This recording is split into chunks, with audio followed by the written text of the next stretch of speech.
नमस्कार दोस्तों, welcome back in मेडिकोप्स podcast. और आज के जो हमारे पॉडकास्ट के गेस्ट हैं उनका आप सभी लोगों को बेसब्री से इंतज़ार था। वो इंतज़ार फाइनली आज ख़त्म हो गया है। वो है king of the ENT doctor Dhawan sir. Thank you very much sir, सबसे पहले तो मेडिकोप्स पॉडकास्ट में टाइम देने के लिए आपका बहुत बहुत धन्यवाद। Thank you very much for the opportunity. जी सर, एक्चुअली स्टूडेंट्स मैं जैसे पोस्ट करता था तो उनको काफ़ी डिमांड थी और उन्होंने काफ़ी सवाल भी रखे हैं मेरे से। आज वही सारे सवाल मैं आपके साथ डिस्कस करूंगा। तो उसमें सर सबसे पहला सवाल है कि जैसे एफएमजी आता है यहाँ पे, तो आने के बाद क्या होता है कि एग्जाम से कुछ दिन पहले वो एंजाइटी सफ़र करते हैं मैक्सिमम लोग और स्ट्रेस। तो ये एंजाइटी और स्ट्रेस को बिफोर द एग्जाम और एग्जाम डे कैसे मैनेज किया जाए? जो जिसका नाम एग्जाम है उसमें एंजाइटी डेफिनेटली कुछ एलिमेंट तक रहेगी। और जो लोग भी बोलते हैं थिंक पॉजिटिव, बी पॉजिटिव, मेरा उन सबको एक ही सबमिशन होता है कि कोई भी पॉजिटिव हमेशा नहीं रह सकता। मैं हमेशा कोशिश करता हूं अपने लिए भी, I try to remain positive most of time, but nobody can be positive forever. और जब एग्जाम आता है तो हमारे नेचुरल जो ब्रेन की जो एक्टिविटी है पेंडुलम तरह बिहेव करती है, नेगेटिव भी सोचती, पॉजिटिव भी सोचती है कि पास हो गए तो, नहीं पास हुए तो। लेकिन कोशिश ये करनी चाहिए कि जब भी आपको नेगेटिव थॉट सताए कि मेरा पास नहीं हुआ तो क्या होगा, मेरे पेरेंट्स क्या सोचेंगे, और फिर ब्रेन आगे आगे चलता जाता है, उसको इंटरप्ट कर देना चाहिए। वहां पे एक पावरफुल चीज है जो मैं करता हूं कि डर के बाद ना, अगर आप छोटी सी प्रेयर कर लेते हो अपने मनी में कि मैं अपनी पूरी मेहनत कर रहा हूं, बाकी ऊपर अल्लाह जाने से काम जाने, I think this has help me. और ऐसा नहीं कि मैं शुरू से जानता था, जब मैं आपकी स्टेज में था, जब मैं स्टूडेंट था, तो काफी मतलब इश्यूज से पास हुआ और उन्होंने सिखाया बहुत कुछ कि सोचने से नहीं होता, करने से होता है। आप जितना मर्जी सोच लो, टेंशन ले लो, अल्टीमेटली आपको ये मानना पड़ता है कि मैं सिर्फ मेहनत कर सकता हूँ, मेहनत मेरे हाथ में है और मैंने मेहनत करी हुई है और बाकी दिनों में मेहनत करता रहूंगा, बाकी डिसीजन मैं ऊपर वाले पे छोड़ दूं। ये चीज धीरे धीरे सीखी मैंने और मुझे अब लगता है कि मुझे पहले आनी चाहिए, जब मैं आपकी स्टेज में था। और मैं आप सब स्टूडेंट को बोलूंगा आप जल्दी सीख लो, ताकि जो समय मैंने वेस्ट किया आप मत करो। तो जब एग्जाम आने वाला होता है, नंबर एक बात यह है कि आपका जो number of hour of study है बल्कि बढ़ना चाहिए। कुछ लोग क्या करते हैं कि शुरू के 2-3 महीने अच्छा पढ़ेंगे, आखिर के टाइम में पढ़ाई कम कर देते हैं। अब आप खुद सोचिए कि जो आपने 1.5 महीने पहले पढ़ा या 1 महीने पहले पढ़ा, उसके याद आने की संभावना ज्यादा है। तो एक आपके जरिए मैं सबको कम्युनिकेट करना चाहता हूं कि आपका जो बेस्ट पार्ट ऑफ प्रिपरेशन है वो लास्ट 2.5 मंथ्स होने चाहिए। बल्कि उसमें अगर आपने आउटपुट अच्छी निकाली ना, तो आपको एक तरह की स्टेबिलिटी आएगी, आपको एक तरह फीलिंग आएगी कि मैं डिजर्व करता हूं पास होना। ये फीलिंग बड़ी इंपॉर्टेंट है। और ये फीलिंग तब आती है जब आपने रातें जागी हो, नींद छोड़ी हो और आपने अपनी कैपेसिटी के बियॉन्ड जाके पढ़ाई करी। फिर आपके मन से लगता है कि पता नहीं अब क्या होगा यार, पर मेहनत तो कर रहे हैं। और वो जो फीलिंग है ना, वो कहीं ना कहीं इस एंजाइटी को कम करने में मदद करती है। ये मैं आपको अपने एक्सपीरियंस से बता सकता हूँ जी। और नेक्स्ट सवाल है कि जैसे रिपीटर्स को लेके ऐसी क्या कमी रह जाती है, ऐसी क्या मिस्टेक हो जाती है कि जो रिपीटर्स करते हैं, तो उसके पीछे का क्या रीजन हो सकता है? मेरा ये जो अभी करंट एग्जाम होगा दिसंबर में 2024 में, ये 27वां एग्जाम होगा। मैं 26 बैचेस के साथ काम कर चुका। तो एक चीज मेरे को सीखने को मिली कि जो लोग पास नहीं होते या कुछ नंबरों से रह जाते हैं, ऐसी क्या चीजें हैं कि वो इस बार डिफरेंटली करें और इस बार रिजल्ट चेंज हो जाए जी। नंबर एक, हमें कहीं ना कहीं ये मानना पड़ता है कि एक रिसोर्स सारे सब्जेक्ट्स को केटर नहीं कर पाता। तो जो भी सब्जेक्ट आपके पिछली बार की तैयारी में वीक रह गए, आपको नोट समझ नहीं आए या कॉन्सेप्ट क्लियर नहीं हुआ आपका, तो please don't hesitate to change those notes. आपने रिसोर्स चेंज करना है, आप कर लीजिए, कोई दिक्कत नहीं है। क्योंकि वो सब्जेक्ट मान लो आपके 2-4 नंबर और एक्स्ट्रा दे गया, तो हमारी जो जर्नी 150 के उस पार चली जाती है। Number 1 is identify the weak subjects and change the resource for that subject, very well understanding that one source cannot cater to 19 subjects. Number 2, who is a good repeater? The good repeater is who does not repeat the same mistakes. And the most common mistake done by few people is they ignore the multiple choice questions. हमें theory पढ़ने में मजा आता है, वो अच्छी बात है, लेकिन पेपर थ्योरी का नहीं है। पेपर नॉट सब्जेक्टिव पेपर, ये पेपर एनालिटिकल है। पेपर में आपको अपनी नॉलेज को एमसीक्यू के फॉर्मेट दिखाना पड़ेगा। क्या होता है, जब आप नोट्स रिवाइज करते हो तो आपने क्लास लगाई, क्लास लगाना क्या है, यानी वीडियो लेक्चर अटेंड किया आपने, वो है डेटा कलेक्शन। आपने डेटा कलेक्ट कर लिया, एक तरह नोट्स बन गए आपके, बहुत बढ़िया हुआ। आपने नोट्स रिवाइज किए, वो होता है डेटा प्रोसेसिंग। आपने दोबारा उसको जिया, आपने सोचा। लेकिन एक्चुअली जब आप मल्टीपल चॉइस क्वेश्चन करते हो उसको बोलते हैं डेटा एप्लीकेशन। आप जानते हैं, हम मेरे से ज्यादा समझदार हैं, डेटा एप्लीकेशन के बिना डेटा की रेलेवेंसी कोई नहीं। पर आप डेटा अप्लाई नहीं करेंगे, एमसीक्यू नहीं करेंगे, नहीं सर मुझे डर लगता है, मेरे नंबर बहुत कम आते हैं, कोई बात नहीं, थोड़ा बुरा लगने दो। देखो, समझदार इंसान क्या होता है, जो गलतियों से डरे नहीं, गलतियों से सीखे। अगर आपने एमसीक्यू करते हुए कई जगह पे जल्दबाजी में पढ़ा नहीं, एक्सेप्ट वर्ड लिखा हुआ है, अगर आप ये गलती करते चले जा रहे हो तो ब्रेन आपको सेम गड्ढे में 3 बार नहीं गिरने देता। तो कहीं ना कहीं ब्रेन में आया था कि भाई ऐसे क्वेश्चन में ऐसी मिस्टेक में करता हूं तो पेपर में नहीं करनी। नंबर 2 क्या होता है, हमने ऐसे बस टॉपिक पढ़ लिया, लेकिन वो चीज हाईलाइट नहीं हुई जो एमसीक्यू में आ रही है। जैसे कोई भी आप टॉपिक पढ़ेंगे, जैसे लैरिंजियल कैंसर की स्टेजिंग है, आपने पढ़ लिया कि T1 ये है, T4 ये है, T3 है, लेकिन जब वो पूरा फॉर्मेट में क्वेश्चन आएगा कि पेशेंट ऑफ 59 ईयर्स स्मोकर है, उसको वॉइस खराब हो गई है, उसका एंडोस्कोपी और सीटी स्कैन करने में पता लगा कि उसकी ग्रोथ जो है इन्वॉल्व कर रही है लेफ्ट ए फोल्ड को, लेफ्ट वेंट्रिकुलर बैंड को, उसके फॉल्स कॉर्ड को इन्वॉल्व कर रही है, या उसका ट्रू कॉर्ड फिक्स हो गया, तो आपको उसको इंटरप्रेट करके T3 पे पहुंचना पड़ेगा और फिर आपको ट्रीटमेंट बताना पड़ेगा। So second advice to everyone who is repeating is do not run away from MCQs. मत भागिए, आप कोई भी रिसोर्स चूज करिए। डॉक्टर दमन हम करते हैं क्वेश्चन, लेकिन क्या होता है कि जब ऐप खोलते हैं तो काफी क्वेश्चन नए लगते हैं, वो टॉपिक ही नहीं किया हुआ हमने। कोई बात नहीं, जो ये ऐप है ये प्रैक्टिस क्वेश्चन बैंक है, ये एनबीए ने नहीं बनाए, एनएमसी ने नहीं बनाए, डोंट वरी अबाउट दैट, ये कुछ कंपनीज ने क्रिएट कर दिए।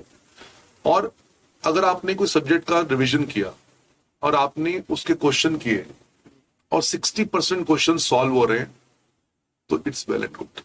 बाकी क्वेश्चन में क्या होता है, एक तो कंफ्यूजन होती है कि मेरे नोट्स में कुछ और लिखा है और यहां पे कुछ और दिया है, don't worry, trust your notes, go forward. Number 2, कुछ नए टॉपिक स्टार्ट हो जाते हैं doctor Daman, we can not do all those topic, वो नीट पीजी आईएनएसडी टॉपिक होते हैं और कोई लिमिट नहीं है। देखिए, आपके एग्जाम का टाइम 4-4.5 महीने ही है, उसमें आप जितना कर सकते हैं और रिवाइज करें वो उतना ही रहना चाहिए। बहुत बढ़ाएंगे तो रिवाइज नहीं कर पाएंगे। Third advice to everyone is grand test और मॉक टेस्ट बहुत इंपॉर्टेंट है। ये मैं बात बड़ी क्लियरली बताना चाहूंगा।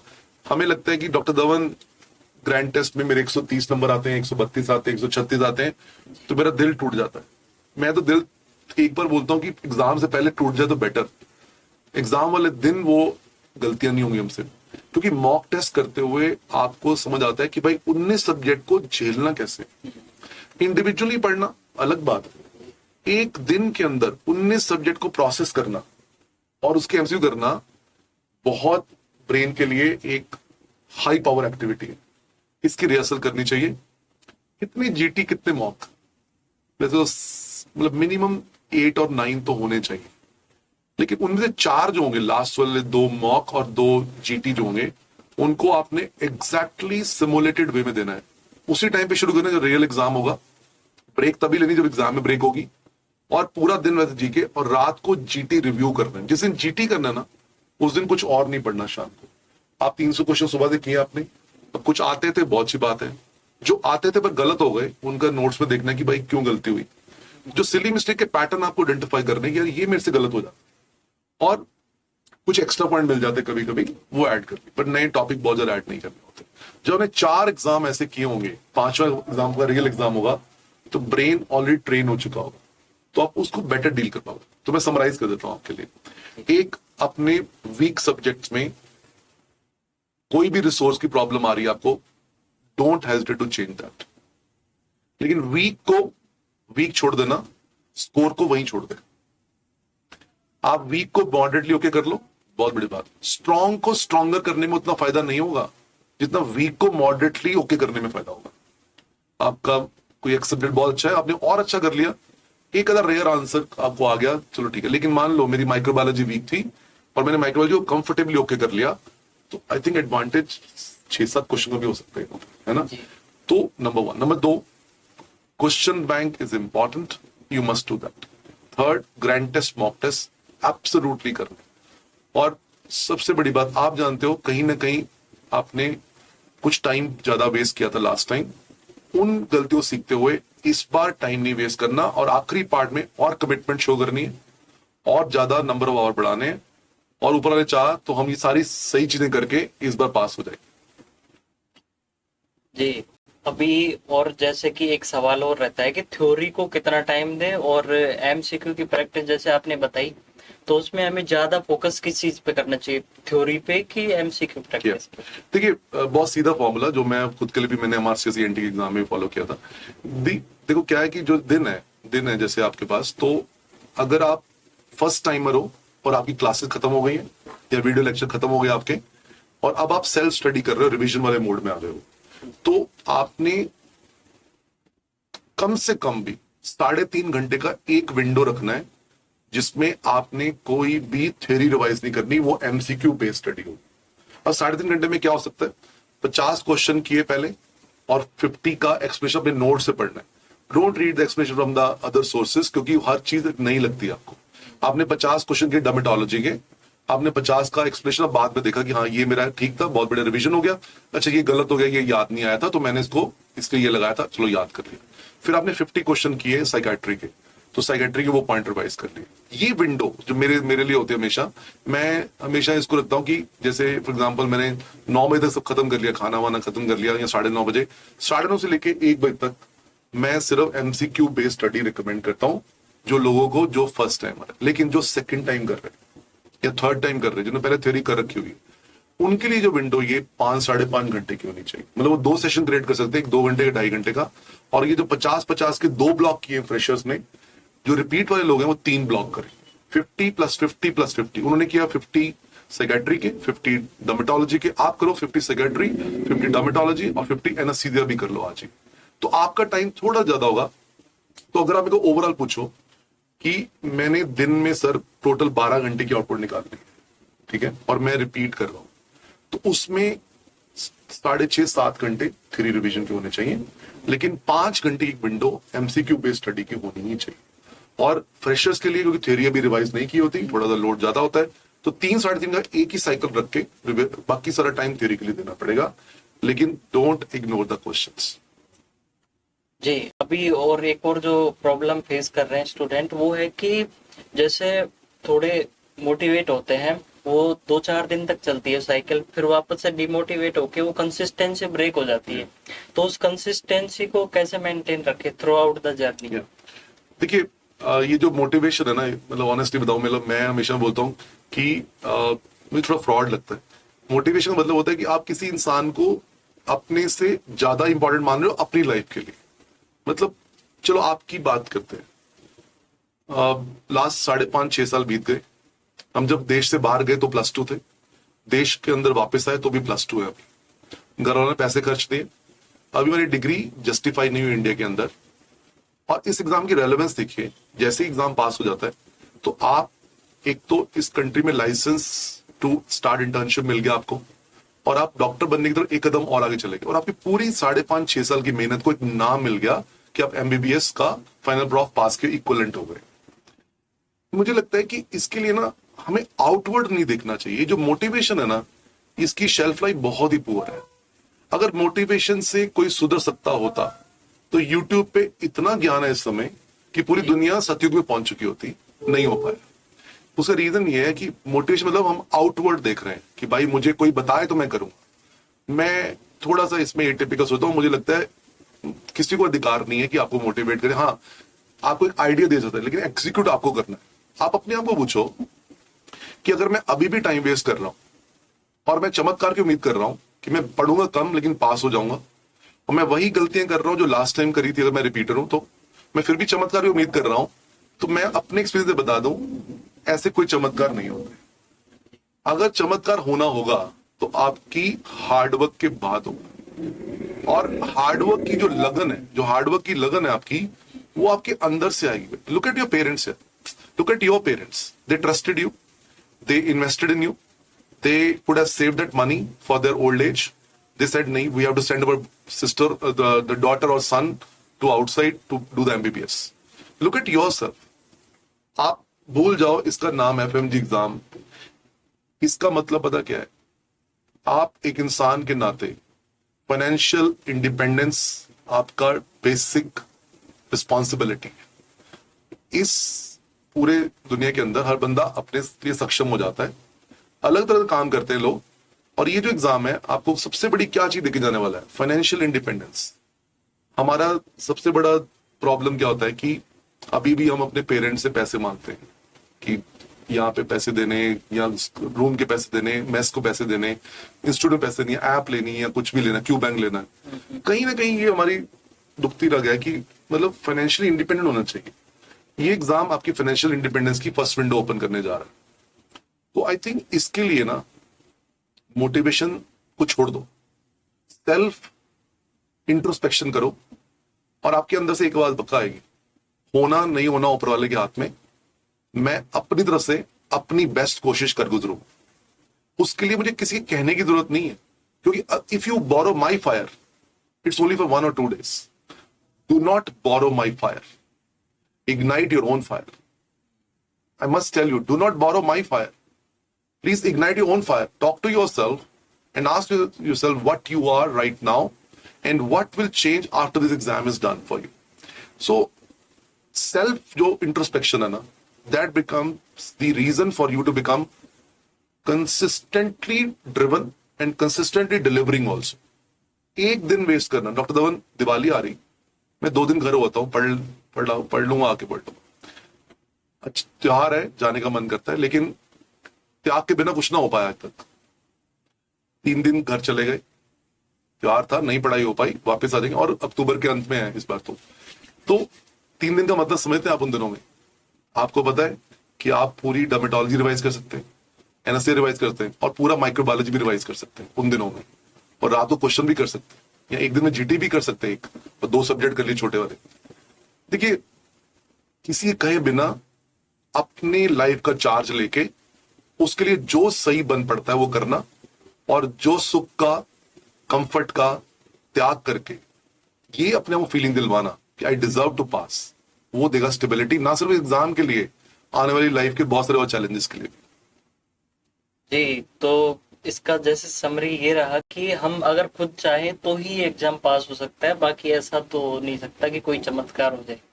सी मतलब देखो, एक चीज आई डोंट नो कहां से दिमाग में आई, मतलब बहुत सालों में दिमाग में ये कि सैक्रिफाइसेस अट्रैक्ट ब्लेसिंग्स। मैं हमेशा बोलता हूँ क्लास में भी, मेरे को खुद लगता है ये बात। आपको नींद आ रही रात को 11 बजे, आपका मन कर रहा है कि आज सो जाता हूँ, कल से अच्छा इंसान बन जाऊंगा, तो मेरे को लो फील हो रहा है, मेरे को डर लग रहा है मैं फेल हो गया तो, या मेरे को डर लग रहा है कि भाई इस बार भी फेल हो गया तो, इस डर में चादर तान के सो जाना बहुत ही आसान काम है।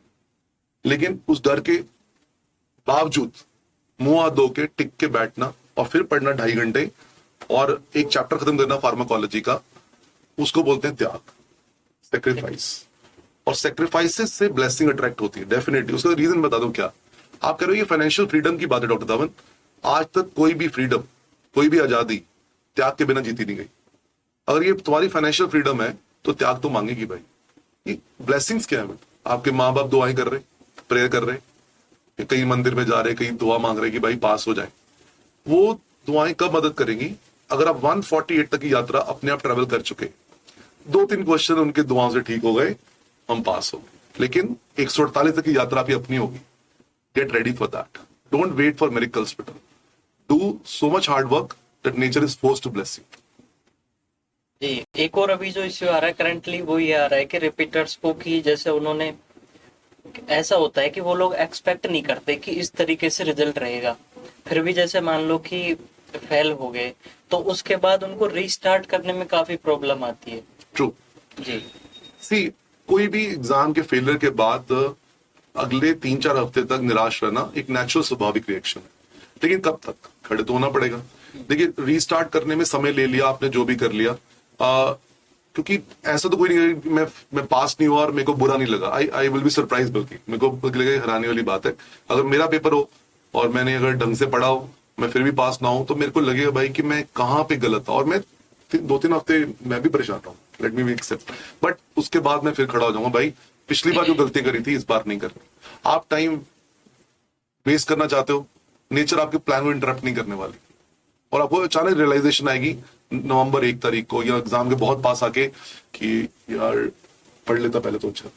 बेटर ये रहेगा, देखो ये एग्जाम साल में 2 बार होता है और इस एग्जाम में नेगेटिव मार्किंग नहीं है।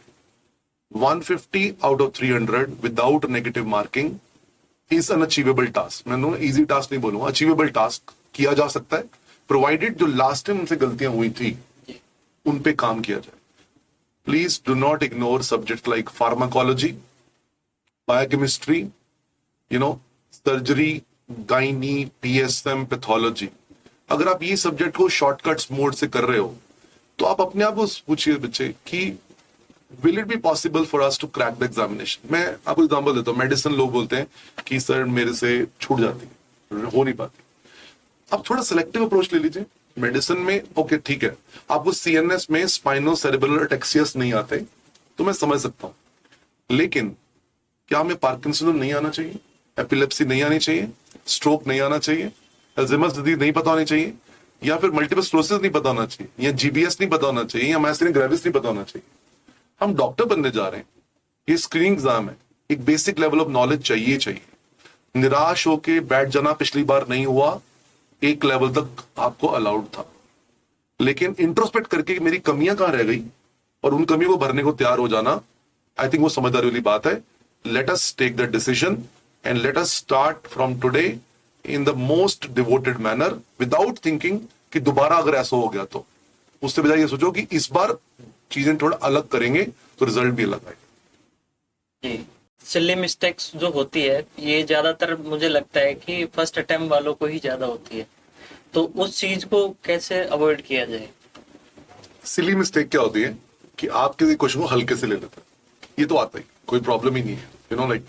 और मैं एक चीज बताऊं, एक इंग्लिश में कहावत है, फेमिलियरिटी ब्रीड्स कंटेम्प्ट। मतलब जिस चीज को आप ज्यादा जानते हो उसको आप भाव देना बंद कर देते हो। और इसका एक सिंपल सा तरीका बताता हूं, अगर आपने अभी से एमसीक्यू करने ज्यादा शुरू किए तो ब्रेन आपको अलार्म करना स्टार्ट कर देगा कि भाई जब जब आपने चारों चॉइस पढ़े बिना आंसर लगाया है तो आपकी सिली मिस्टेक ज्यादा हुई। तो एक रूल क्यों नहीं बना लेते? हर चीज के रूल होते हैं ना, गेम के रूल होते हैं। इस गेम का रूल ये है, चाहे जितना मर्जी सिंपल क्वेश्चन हो और चॉइस ए या बी जितनी मर्जी टेम्पटिंग क्यों ना हो, आपने उसका आंसर पढ़े बिना नहीं लगाना जब तक कि आप चारों चॉइस को पढ़ के एक बार अपनी आंख को ऊपर नीचे रोल कर। मैं आपको एग्जांपल देता हूं, treatment of choice of T3N0M0 laryngeal carcinoma patient, एकदम ब्रेन में आया, अरे वाह T3 था ना, डॉक्टर धवन ने बताया था, laryngectomy followed by radiotherapy, a choice उसमें भी लिखा होता है। पूरा पढ़ लेते क्वेश्चन।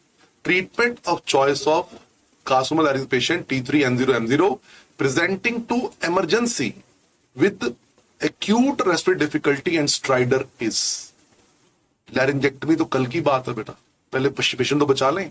उसका आंसर ए नहीं था, रेडियोथेरेपी नहीं था, टोटल लैरिंजेक्टमी फॉलोड बाय रेडियोथेरेपी भी नहीं था, सी कीमोथेरेपी भी नहीं था, डी आंसर था ट्रिक्योस्टमी। इसको बोलते हैं ट्रैप क्वेश्चंस। मैं एक चीज बताऊं बच्चे, आप जब भी रिकॉल के क्वेश्चन करते हो ना बेटा, आपको बड़ा सूडो कॉन्फिडेंस आता है कि यार ये तो आते ही हैं, तो मजेदार है, ये तो आ ही रहे हैं। रिकॉल्स, मैं आज ऑन रिकॉर्ड ये बोलना चाहता हूं, रिकॉल्स 50% गलत होते हैं। I am sorry, including my own. Recalls में हम आप पे डिपेंडेंट है, आपको जो याद आया वो हम बना देते, जो 2 चॉइस आपने बताई बाकी 2 हमने खुद सिंपल बना के क्वेश्चन डिस्कस हो गया, बहुत बढ़िया बात है। रिकॉल सिर्फ ये इंडिकेट करते हैं कि कौन से पार्ट ऑफ नोट से क्वेश्चन ज्यादा आ रहे हैं, लेकिन रिकॉल्स के जो क्वेश्चन होते हैं ना वो थोड़े ओवर सिंप्लीफाइड होते हैं। मैं ये नहीं ना क्वेश्चन टफ आएंगे, लेकिन क्वेश्चन में चॉइसेस बड़ी क्लोज होती हैं कई बार, तो एक आदत बना लेते हैं, चाहे जितना मर्जी टेम्पटेशन आए, T3M0M0 लैरिंजियल कार्सिनोमा पेशेंट, एकदम दिमाग में था radiotherapy, laryngectomy followed by radiotherapy, पूरा पढ़ के लगाएंगे। Presenting to emergency with chief complaint of acute respiratory difficulty in stridor. एक बार जब डी तक जाओगे ना, आपको याद है ABC of life, airway first, पहले जान बचाओ ट्रिक्योस्टमी। नंबर 1 थिंग इज, अगर आपने सिली मिस्टेक कम करनी है तो please respect the known topics as equal to the topics which you are not comfortable about और not sure about. Number 2, do not take anything for granted in the question. Number 3, read till the last word of the statement and one time 4 choices also. उसके बाद think about it and mark the answer. एक बार verify करने में बार बार change नहीं करना आपने. मैं वो क्यों कह रहा हूं था कि 4 आपने जो एग्जाम है सिमुलेशन में करने, 2 मॉक और 2 जीटी. वाई? उसका रीजन था कि जब आप इसको करते हो ना, जब 4 बार इसको जी चुके होते हो, टाइम फ्रेम में आपने जी लिया हुआ है, 5 बार ब्रेन ट्रेन हो चुका होता है कि कैसे गलतियां हो रही हैं इससे. और सेकंड चीज बताना चाहूंगा कि लोग आंसर्स बहुत चेंज करते हैं. उनको पहले लगता है कि मैंने ये लगाया था, फिर लगता है ये तो बहुत ओवर सिंपल लग रहा है. हमारे अंदर हैबिट होती है. एक्चुअली पेपर जो है, जो ना एमबीबीएस लेवल का पेपर है और सिंपल थिंग्स काफी पूछी जाती हैं. हम लोग ओवर थिंक करके जब आंसर चेंज करते हैं, आई थिंक सारी ऑडियंस मेरे साथ इस बात पे एग्री करेगी, जब जब हमने आंसर चेंज किया ना बच्चे, 80% टाइम, 80% टाइम हमने रिग्रेट किया कि पहले सही लगाया था, पहले सिंपल लगाया था, वो सही था, बाद में ओवर थिंक करके हमने चेंज किया और गलत हो गया. क्योंकि पहले हम एमबीबीएस डॉक्टर का सोचते हैं और बड़ा सही आंसर दिमाग में आता है, पूरा पढ़, अचानक न्यूरोसर्जन की आत्मा उतर आती है हमारे अंदर और एकदम रियल र्यूमेटोलॉजिस्ट टाइप आंसर लगाएंगे, जो कि सिंड्रोम का नाम नहीं सुना होगा, वो लगा देंगे. माय डियर फ्रेंड्स, एक चीज मैं बताऊं, अपने एक्सपीरियंस से सीखी है मैंने भी कि common things are asked commonly, rare things are asked rarely. Whenever you change the answers, most of the time you mark common thing as a rare and you lose the marks there. So be careful. Do not try to match every word of your notes with the question, because your examiners have never read your notes. Science is same, but the way in which they ask that question is a little different. So if the 70% of the theme of the question is matching with your concept in your brain and the notes, please stick to the same answer. Don't have a temptation to change the answer because of some extra word written over there. If the clinical core features are similar, stick to the answer, because even USMLE will crack the themes only over there. Same is like with your exam also. So how to reduce silly mistakes? Let me summarize. Number 1, read the whole question carefully. Do not take anything like I was expecting this.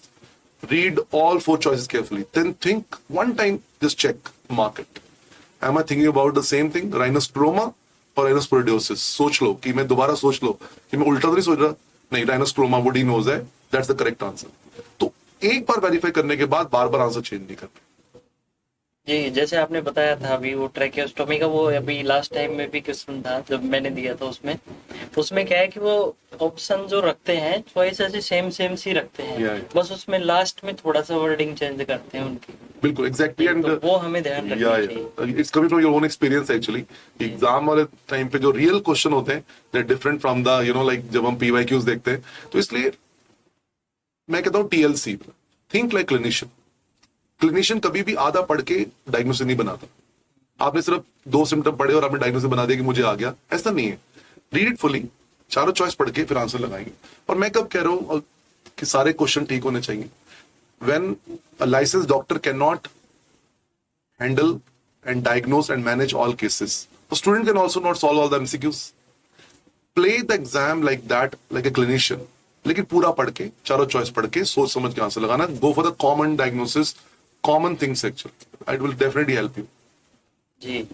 तो sir, जैसे कि ये integrated study है, तो हम ऐसा कर सकते हैं जैसे सिस्टम वाइज, या फिर एक सब्जेक्ट को दूसरे सब्जेक्टों के साथ. फॉर एग्जांपल जैसे हम एनाटॉमी पढ़ रहे हैं, एनाटॉमी को हम देख ले तो जैसे रेडियो के साथ या फिर ऑर्थो के साथ, इस तरीके से. जब जिन केसेस में पॉसिबल है, जो लोग इंस्टीट्यूट के साथ जुड़े हुए तो उनको TND देने पड़ते हैं, तो वो उसके साथ पढ़ते हैं. जो लोग अपना सेल्फ स्टडी कर रहे हैं या रिपीट कर रहे हैं या फर्स्ट टाइम भी है लेकिन अपना सेल्फ स्टडी कर रहे हैं, कुछ सजेशंस हैं. जैसे अब एनाटॉमी कर रहे हैं तो अब अपर लिम लोअर लिम करने के बाद अगर ऑर्थोपेडिक करोगे तो दोनों में म्यूचुअल स्ट्रेंथनिंग होगी. नंबर 1. नंबर 2, आपने बैक्टीरियोलॉजी करी माइक्रोबायोलॉजी से और एंटीबैक्टीरियल करे फार्माकोलॉजी से, दोनों की स्ट्रेंथनिंग होगी. नंबर 3, आपने कार्डियक साइकिल किया फिजियोलॉजी से, फिर CVS किया मेडिसिन से और CVS किया फार्माकोलॉजी से. तो आपका ये जो आपस में इंटीग्रेशन बना ना, वो आपको एग्जाम में मेडिसिन क्वेश्चन में भी कॉन्फिडेंस देगा और फार्मा भी स्ट्रॉन्ग देगा. ऐसे CNS में CNS की फार्मा और CNS की मेडिसिन इकट्ठे करने से मच बेटर हो जाता है, आपका ओवरऑल कॉन्फिडेंस बढ़ जाता है. जहां तक पॉसिबल हो एटलीस्ट ये वाले डोमेन्स को अगर आप ऐसे करोगे तो फार्माकोलॉजी भी डुएबल लगेगी. क्या होता है, फार्मा डर लगता है एग्जाम्पल, लेकिन फार्मा जो आपने कर ली ऐसे, आपके pharma minus CVS minus CNS minus antibacterial is equal to doable pharma.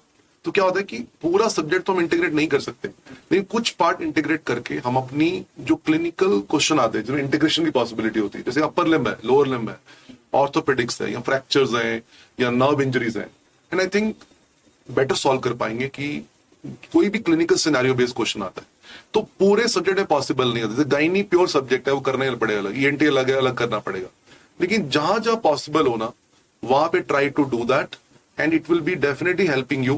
But after doing this please do MCQs, don't invest every time into theory revision only. ये मैं फिर कह रहा हूं, मैं रिमाइंड करा रहा हूं, थ्योरी पेपर नहीं है, ये ऑब्जेक्टिव पेपर है। आपने पढ़ लिया इंटीग्रेट करके, आप कुछ क्वेश्चन किए, और फिर जब नॉलेज अप्लाई करोगे ना, आपकी क्लैरिटी बढ़ेगी और आपको नोट्स के अंदर वो आइलैंड दिखेंगे, यार इसमें से क्वेश्चन ज्यादा आ रहे हैं। तो that is my suggestion. Full integration में भी 4-4.5 महीने में पॉसिबल नहीं हो पाता, लेकिन जहां जहां पॉसिबल है, जैसे मैं example the, try doing that, it will help you think like clinician in a better वे। और क्या होता है कि जैसे छोटे सब्जेक्ट होते हैं उनको हम लोग ऐसे कर देते हैं कि जैसे लास्ट में करेंगे, क्योंकि छोटे हैं तो उनमें ऐसा लगता है कि ये तो कभी भी कर लेंगे, और इस चक्कर में वो एंड तक छूटती ही जाती है।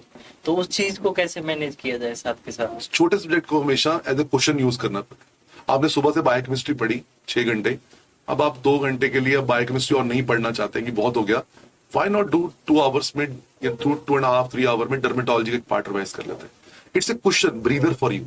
तो उसको लास्ट के लिए मत रखो, बल्कि यूज करो to do major subject in the morning, और इवनिंग सेशन में ऐसा सब्जेक्ट करके आप थोड़ा ब्रीदर लेके रात को क्वेश्चन करो। जी sir, actually students love the way you teach, what is the secret behind that? The secret is very simple, I am still a student in my mind actually. मैं हमेशा अपने आप को एज अ स्टूडेंट ट्रीट करता हूँ, और मैं अभी भी शायद मेंटली स्टूडेंट ही हूँ। प्रॉब्ली वो मुझे हेल्प करता है to understand the psychology and help the student in a better way. मैं टीचर कभी बनना, और टीचर नहीं है हम लोग, मैं सही बताऊं, टीचर बहुत बड़ी चीज होती है, हम तो बस नॉलेज शेयर है। तो सर एक लाइक लास्ट एडवाइस जो आप अपने व्यूअर्स को देना चाहोगे कुछ? लास्ट एडवाइस, एक छोटा सा मंत्र है, मैं हमेशा बोलता हूँ फॉलो कर लो, कि मैंने भी सीखा अपनी गलतियों से कि होना नहीं होना ऊपर वाले के हाथ में होता है। We can put our best foot forward, not the best foot forward. ये जो द बेस्ट है ना, मुझे बेस्ट बनना है, उसमें एंग्जाइटी है। अपना बेस्ट करने में एक तरह का एफर्ट है कि मेरी हो सकता है कुछ मिनट वीक हो, लेकिन दिए गए टाइम के अंदर मैं जो बेस्ट खेल खेल सकता हूं अपने एग्जाम की तैयारी के लिए, वो करके जाऊंगा। और मन में हमेशा ये रहे कि जो रिजल्ट है वो ऊपर वाले के हाथ में है, लेकिन मेरी तरफ से कोई कमी नहीं रहनी चाहिए। दैट इज द मंत्र I keep on living after learning from my own mistakes till now, and I think for ever. और इसने मुझे बहुत कंफर्ट दिया है, और इसने मुझे एंग्जाइटी लेवल को कम करने में बहुत मदद करी है, कि अब ये लगता है कि भाई अपना बेस्ट करके देख लेते हैं, ईमानदारी के साथ, हाँ ईमानदारी के साथ और डेडिकेशन में कंसिस्टेंटली करते हैं। बाकी देखेंगे रिजल्ट क्या आता है, उसको उसके अकॉर्डिंगली एनालाइज करेंगे, फिर उसके अकॉर्डिंग अपना अगला स्टेप डिसाइड करेंगे। सो माय मंत्र फॉर माय लाइफ इज कि होना नहीं होना ऊपर वाले के हाथ में होता है, लेकिन हम अपना बेस्ट हमेशा करते चले जाएं, और उससे डेफिनेटली मदद मिलती है एक एंग्जाइटी लेवल को कम करने के लिए। जी thank you sir, Thank you very much. Thank you. Thanks. Thank you to the viewers of Medicops, and good luck. Thank you sir. Sure.